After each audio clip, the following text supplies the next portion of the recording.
StudyGate Digital Learning Technologies.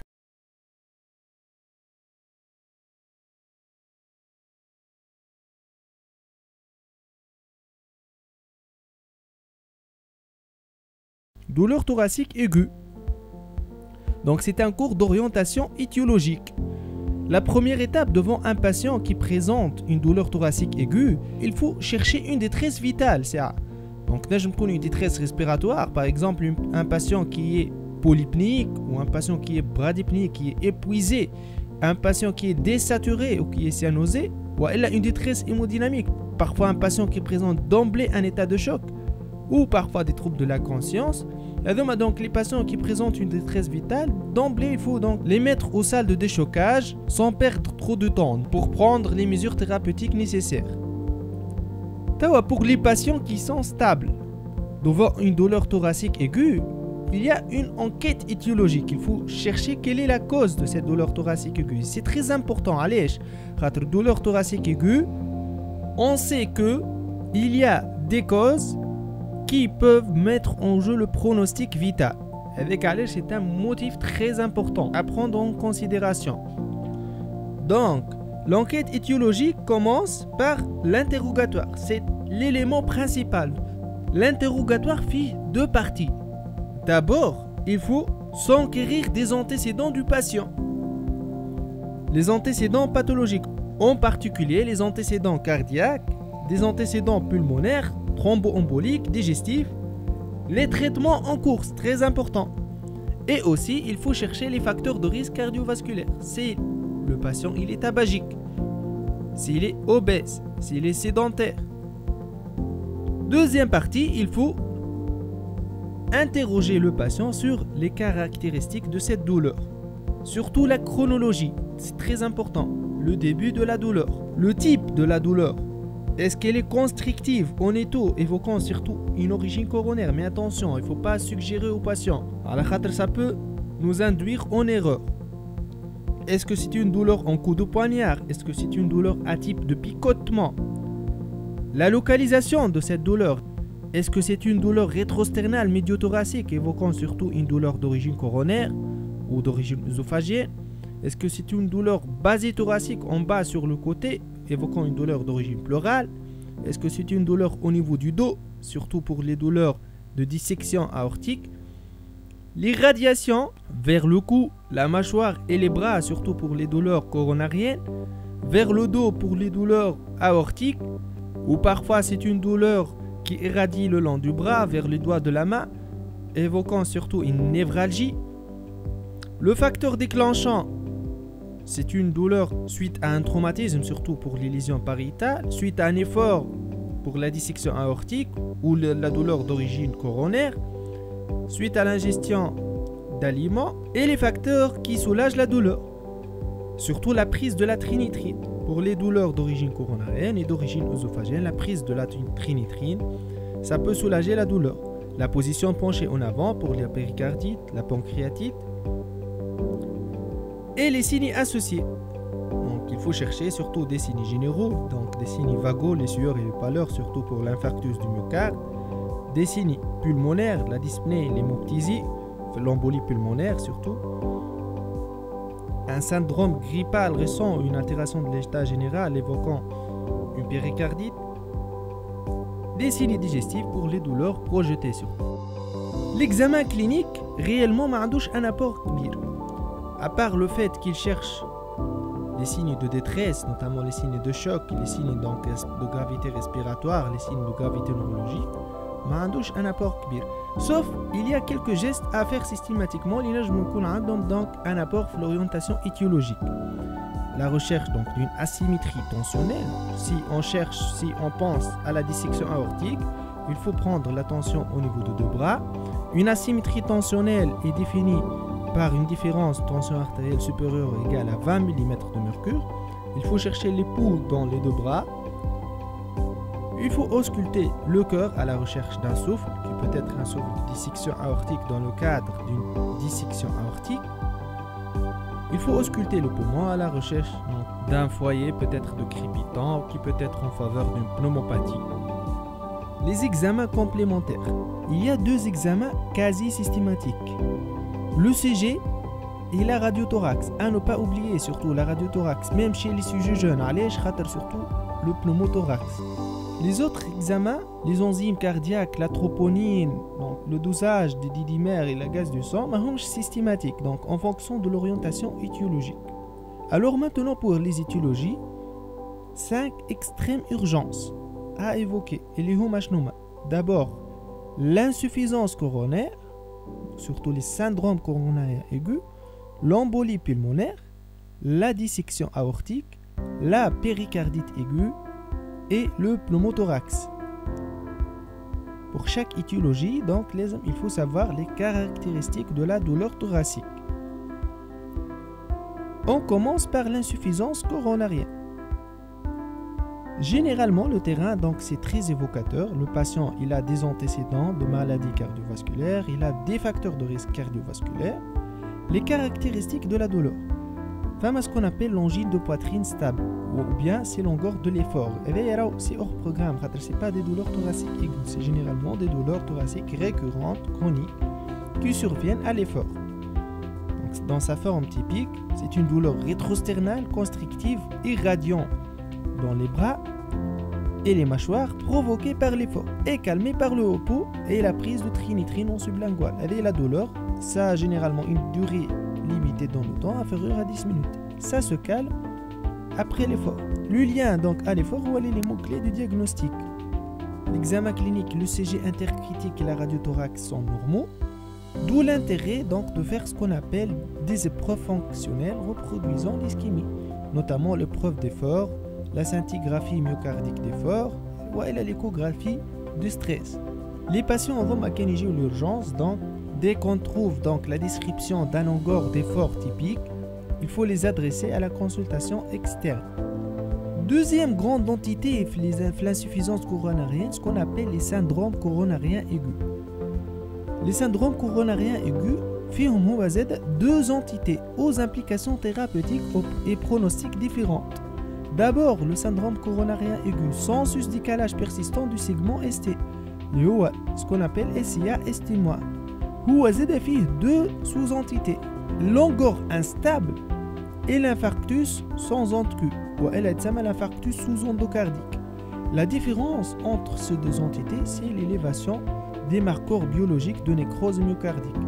Donc, l'angor instable, troponine négatif, ou l'infarctus sans onde Q, il y a une nécrose myocardique, donc il y a une élévation de la troponine. Sur le plan physiopathologique, c'est une occlusion incomplète d'une artère coronaire. Deuxièmement, les syndromes coronariens aigus affectent susdécalage persistant du segment ST. C'est ce qu'on appelle les SIA-ST+.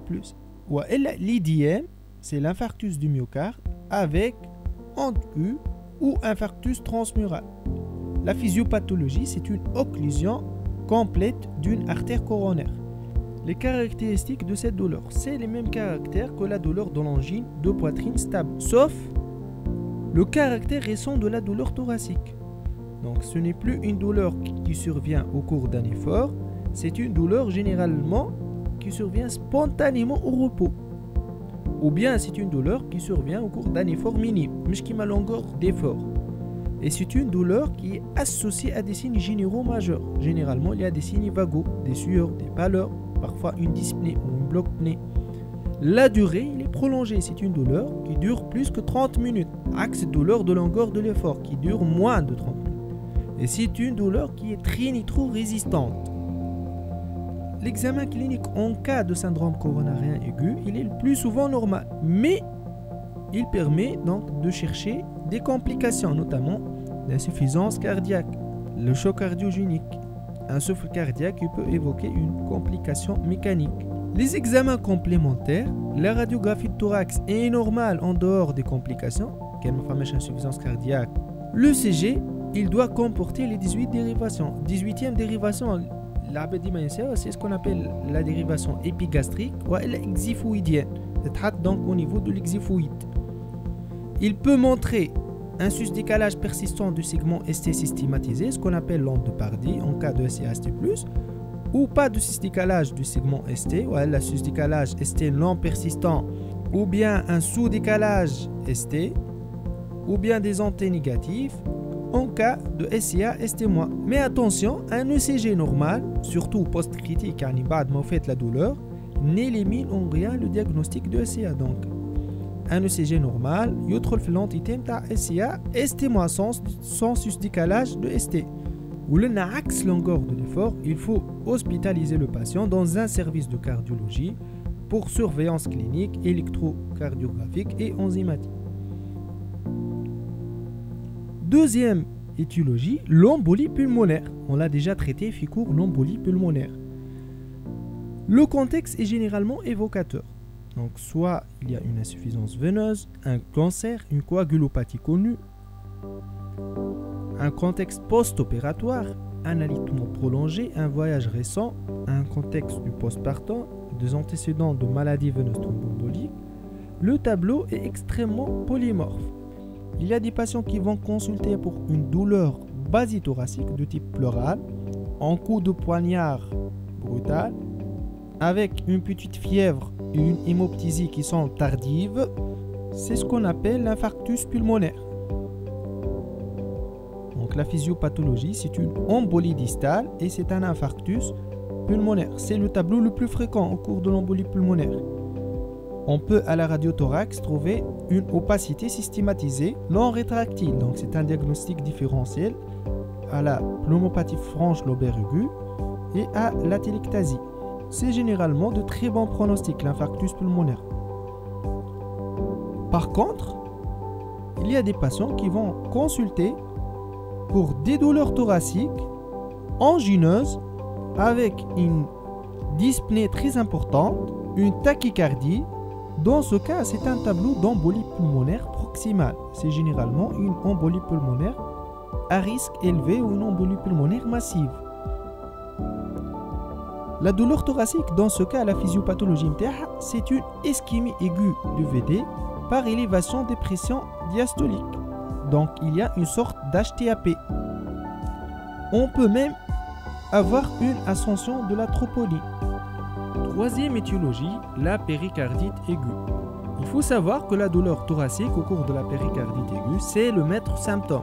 Mais la dyspnée, c'est la douleur thoracique. Le maître symptôme, c'est la péricardite aiguë. C'est une douleur thoracique prolongée. Mais fugace, mais qui mal frottement péricardique. C'est une douleur rétrosternale d'allure angineuse qui est résistante à la trinitrine. Attention, ça a dit que c'est qui peut être trinitrio-sensible. Non, c'est résistante à la trinitrine. Et c'est une douleur qui est exagérée par l'inspiration profonde et par la toux. Donc c'est une douleur qui est une douleur pleurale. Elle est exacerbée par les mouvements respiratoires et la toux. Elle est calmée par contre par la position penchée en avant. Elle peut s'associer à une dyspnée à type de polypnée superficielle. À l'examen, on cherche un signe pathognomonique, ce qu'on appelle le frottement péricardique, qui est inconstant. On le voit dans 50% des cas. Qui est fugace, donc qui est superficiel. Il fait un mouvement de va-et-vient. Il est systolo-diastolique, mésocardiaque. Il persiste en apnée, axe le frottement pleural. À type de glissement de cuir neuf, il naît et meurt sur place, donc il n'irradie pas. Ou bien sûr, avec la douleur thoracique, la dyspnée, le frottement péricardique, on trouve une fièvre Z. La péricardite aiguë, dans 90% des cas, c'est une péricardite, ce qu'on appelle la péricardite virale ou bénigne et du sujet jeune. Donc, c'est généralement le sujet de sexe masculin à la suite d'un syndrome grippal et ça évolue bien sous anti-inflammatoires non stéroïdiens. La péricardite aiguë, elle peut être sèche ou liquidienne. Donc, il y a des péricardites aiguës sèches sans épanchement. Donc, l'épanchement. Et c'est les péricardites sèches qui font plus mal que les péricardites liquidiennes. Les deux feuillets, les feuillets péricardiques sont très énervés. Deux complications aiguës à craindre devant une péricardite aiguë. La tamponnate, surtout pour les péricardites d'origine myoplasique. Et la myopéricardite, donc l'extension de l'inflammation au feuillet myocardique. Deux complications au long cours, la constriction pour les péricardites d'origine tuberculeuse. Donc les deux faits يلصقوا في بعضهم, le fait viscéral et pariétal. وبالتالي donc l'expansion du cœur ما عادش efficace. Et la rechute pour les péricardites bénignes d'origine virale. À l'ECG, on trouve ce qu'on appelle la tétrade de Holtzmann. Donc d'abord un sus-décalage diffus sans miroir et qui est concave, axe sus-décalage de Pardy qui est convexe. Stade 2, donc une onde de T aplatie avec retour ST en position normale. Stade 3, une onde de T qui est se-négative. Et stade 4, normalisation de l'ECG. Il y a donc la tétrade caractéristique, la tétrade de Holtzmann. On peut trouver d'autres signes, surtout le sous-décalage du segment PQ, donc très évocateur. Il faut savoir qu'on peut trouver des troubles de rythme supraventriculaire à titre de fibrillation auriculaire ou de flûtaire, rarement ventriculaire. Donc, les troubles de rythme ventriculaire sont rares au cours de la péricardite aiguë. On peut trouver un microvoltage diffus, donc ça dénote surtout d'une péricardite de grande abondance, un épanchement de grande abondance. Un signe électrique très important à rechercher, c'est ce qu'on appelle l'alternance électrique. C'est un signe très important à rechercher, c'est très évocateur d'une tamponnade. La tamponnade, qu'est-ce que la tamponnade? C'est la compression aiguë des cavités cardiaques droites par un épanchement péricardique d'installation rapide et qui donne un tableau de ce qu'on appelle adiastolie aiguë. Donc la tamponnade, ça aboutit à la diastolie aiguë. La diastolie aiguë, c'est l'égalisation des pressions entre les quatre cavités cardiaques. Donc entre l'oreillette droite, le ventricule droit, le ventricule gauche, l'oreillette gauche. Donc le sang ne peut plus passer. C'est le tableau d'adiastolie aiguë. Le cœur ne peut plus se remplir et ne peut plus éjecter. Notion très importante, il n'y a pas de corrélation avec l'intensité de la douleur entre une péricardite sans tamponnade et une péricardite avec tamponnade. Donc, مش على خاطر زادت الدولور thoracique au cours de la péricardite que le patient a un tableau de tamponnade. Le contexte au cours de la tamponnade, c'est généralement une péricardite d'origine néoplasique ou bien c'est suite à un traumatisme thoracique, c'est un hémopéricarde, ou une dissection aortique type A, ou souvent d'origine iatrogène. Fait tamponnade, il n'y a pas d'œdème de membre inférieur, l'installation est aiguë, et il n'y a pas de frottement. Ma fameuse frottement péricardique, les feuilles généralement. Un signe clinique très important en fait tamponnade, le pouls paradoxal de Kussmaul. C'est une diminution de la pression artérielle systolique supérieure à 10 mm de mercure au cours d'une inspiration profonde. Ou qui nous le tamponnade, c'est une remarque très importante, c'est pas obligatoirement un épanchement de grande abondance. Il n'a jamais connu un épanchement de grande abondance, donc je vous fais le TT et décollement supérieur à 20 mm, mais qui est bien toléré. La tamponnade, c'est généralement d'installation rapide, avec une intolérance hémodynamique. Surtout l'installation rapide, plus que l'abondance en elle-même. Et lorsqu'on suspecte un tableau de tamponnade, c'est une urgence échocardiographique. Il faut faire le TT en urgence. Et on trouve un signe très important, c'est ce qu'on appelle le septum paradoxal. Donc si je récapitule, la tamponnade, signe clinique évocateur, pouls paradoxal du Kussmaul, signe électrique évocateur, l'alternance électrique, signe échocardiographique, le septum paradoxal. La conduite à tenir en extrême urgence, en unité de soins intensifs, il faut réanimer le patient, il faut le remplir, donc un état d'hypovolémie au cours de la tamponnade, c'est un remplissage prudent, 500 cc. Il faut donner des inotropes, il faut faire un drainage péricardique en urgence. Quatrième étiologie, la dissection aortique. C'est un clivage longitudinal de la paroi interne de l'aorte à partir d'une déchirure. Donc, c'est ce qu'on appelle un faux chenal. Le terrain est généralement évocateur. C'est un patient qui est âgé, qui est hypertendu chronique, qui a des chiffres tensionnels élevés.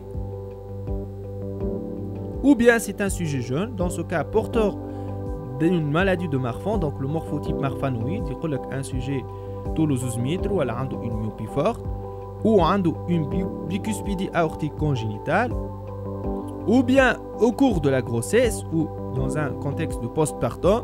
Et généralement, ça survient suite à un effort. Cliniquement, donc la douleur thoracique, elle est du début brutale en coup de poignard, à type de déchirure. Elle est d'abord médiane, puis elle est migratrice. Elle suit le trajet donc de l'aorte, timchi vers le dos, irradiation postérieure, puis descendante vers l'abdomen. Elle est suraiguë, très intense, d'emblée maximale et angoissante. C'est une douleur thoracique très intense. Donc l'examen clinique peut montrer des signes en faveur de la dissection. Donc des chiffres tensionnels élevés. Dans ce cas, c'est une urgence hypertensive. Une asymétrie tensionnelle. Une abolition ou diminution d'un pouls. Un souffle diastolique d'insuffisance aortique de nouveau. Un état de choc. Mais c'est un état de choc dans ce cas avec des chiffres tensionnels élevés. C'est paradoxal. Deux mécanismes dans ce cas pour expliquer l'état de choc. Soit c'est une rupture aortique carrément, donc dam yukhraj direct, ya'ti hémothorax, soit le sang va s'écouler dans un troisième secteur, dans le faux chenal. On peut trouver des signes de complications. Donc il y a une possibilité d'extension de la dissection à toutes les artères rencontrées le long du trajet de l'aorte. Donc l'extension تنجم تصير في البéricarde. Dans ce cas, تأتي un hémopéricarde, tableau de tamponnade. Pour les artères coronaires, surtout l'artère coronaire droite, نجم تعطي un tableau syndrome coronarien aigu inférieur. Donc نجم تصير élévation de la troponine حتى في dissection aortique. L'extension تنجم تصير في الvalve aortique, تعطي dans ce cas un tableau d'insuffisance aortique. نجم تعطي un tableau d'AVC par extension, surtout à l'artère carotide gauche, أكثر من droite. Tableau d'ischémie aiguë du membre, par extension aux artères sous-clavières pour le membre supérieur, aux artères iliaques pour le membre inférieur. Tableau de paraplégie par infarctus de la moelle, par extension à l'artère d'Adam-Kiewicz. Un tableau d'infarctus mésentérique, d'insuffisance rénale aiguë, d'anurie. Donc c'est très polymorphe. Les examens paracliniques, le CG il est souvent normal. On peut trouver des signes d'ischémie en cas de dissection coronaire. La radiographie de thorax de face, elle peut nous orienter, elle peut montrer un élargissement du médiastin supérieur. Deux examens complémentaires pour confirmer le diagnostic de la dissection aortique. Si le patient il est instable sur le plan hémodynamique, dans ce cas on fait une échographie transœsophagienne sur table opératoire. Si le patient il est stable, dans ce cas on peut l'envoyer en salle de radiologie pour faire une angioscanner ou angio-IRR thoracique. Notez bien donc le défi très important. Il faut donc ne pas se tromper في الdiagnostic. علاش؟ على خاطر traitement de l'infarctus de myocarde par exemple, si on va thromboliser, c'est un traitement. Ce traitement il est contre-indiqué في dissection aortique وينجم يقتل المريض وكيف في البéricardite. Avec علاش donc le défi est très important. Avec علاش donc la douleur thoracique, il faut avoir la finesse sémiologique pour pouvoir poser le bon diagnostic. Cinquième étiologie qui peut mettre en jeu le pronostic vital, c'est le pneumothorax. Dans ce cas, c'est surtout le pneumothorax suffocant. Cliniquement, alors, ça donne une douleur basithoracique qui est brutale, c'est en coup de poignard, qui irradie vers l'épaule et vers l'omoplate. Les signes associés, c'est surtout une toux sèche, une dyspnée.